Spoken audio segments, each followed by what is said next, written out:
PSG बनाम Bayern Munich. हाँ, और जो रिपोर्ट हमारे पास है वो बताती है कि ये सिर्फ एक मैच नहीं था बल्कि पूरा ड्रामा था। बिल्कुल। तो आज हम इसी रिपोर्ट की गहराइयों में उतरेंगे, देखेंगे कि क्या खास हुआ, गोल, बड़े विवाद और वो एक गंभीर चोट जिसने शायद मैच का रुख ही बदल दिया। और नतीजा जैसा कि पता है, पीएसजी 2 बायर्न 0। तो चलिए शुरू से देखते हैं।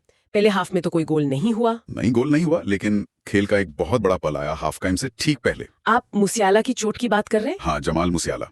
बायर्न के लिए कितने अहम खिलाड़ी हैं वो। पीएसजी के गोलकीपर डोनारुमा से टकराए। और चोट काफी गंभीर लगी। टखने की चोट थी शायद, उन्हें स्ट्रेचर पे ले जाना पड़ा। ये देखना किसी भी खिलाड़ी के लिए, किसी भी टीम के लिए अच्छा नहीं होता। बिल्कुल नहीं। और इसने ना सिर्फ बायर्न को एक खिलाड़ी कम कर दिया, बल्कि रिपोर्ट बताती है कि दूसरे हाफ में माहौल काफी गर्म हो गया। हाँ, सुनने में आया कि बायर्न फैंस ने डोनारुमा के खिलाफ काफी शोर मचाया, बूइंग की। देखिए, चोटें तो खेल का हिस्सा हैं, लेकिन जब इतने बड़े मैच में ऐसा होता है तो उसका मनोवैज्ञानिक असर पड़ता है स्टैंड्स में भी और शायद मैदान पर भी। खैर, मैच आगे बढ़ा और फिर 88 मिनट में वो हुआ जिसका पीएसजी को इंतजार था। डेसिरी डुए, क्या गोल था वो। हाँ, शानदार गोल। बाएं पैर से पीएसजी 1-0 आगे। और ये सब तब हुआ जब हुआओ निवेस ने हैरी केन से गेंद छीनी थी। बिल्कुल, और डुए को प्लेयर ऑफ द मैच भी चुना गया। सही हकदार थे वो। दिलचस्प बात यह भी है कि डुए ने बाद में कहा कि ये जीत उनके लिए थोड़ी पर्सनल थी। हाँ, क्योंकि बायर्न ने उन्हें पहले चैंपियंस लीग में हराया था, तो ये एक तरह का बदला भी था शायद उनके जहन में। और ये गोल दिखाता है कि पीएसजी की काउंटर अटैक की रणनीति कितनी कारगर रही। बिल्कुल, तेज पलटवार। वहीं से मैच का मोमेंटम थोड़ा बदला। लेकिन फिर कहानी में एक और मोड़ आया।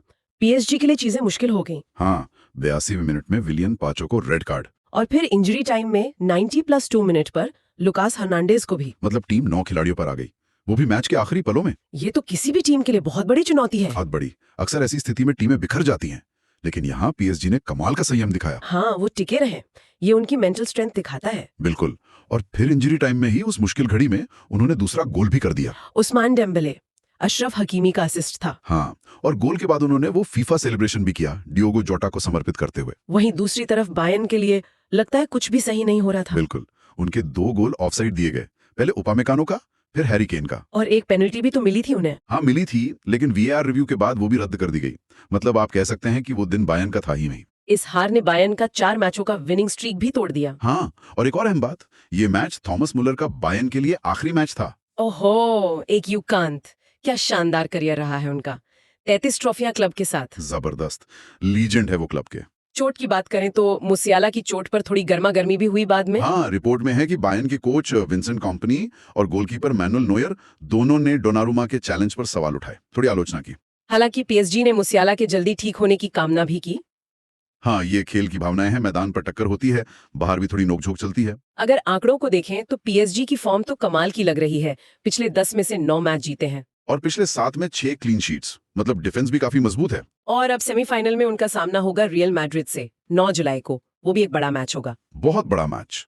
तो कुल मिलाकर इस रिपोर्ट से जो मुख्य बातें निकलती हैं, पीएसजी की एक यादगार जीत, वो भी 9 खिलाड़ियों के साथ। हाँ, जमाल मुसियाला की वो दुर्भाग्यपूर्ण चोट, थॉमस मुलर की विदाई, और पूरा मैच ड्रामा से भरपूर। रेड कार्ड्स, वार के फैसले, गोल जो हुए और जो नहीं हुए। बिल्कुल। ये मैच दिखाता है कि बड़े मुकाबलों में रणनीति, किस्मत, व्यक्तिगत प्रदर्शन सब कुछ कितना मायने रखता है। और ये हमें सोचने पर मजबूर करता है, क्या इस तरह की एक नाटकीय जीत या हार टीम के आगे के सफर पर, उनके मनोविज्ञान पर गहरा असर डालती है? ये एक बड़ा सवाल है। बिल्कुल, इसका असर आगे के मैचों में दिख सकता है।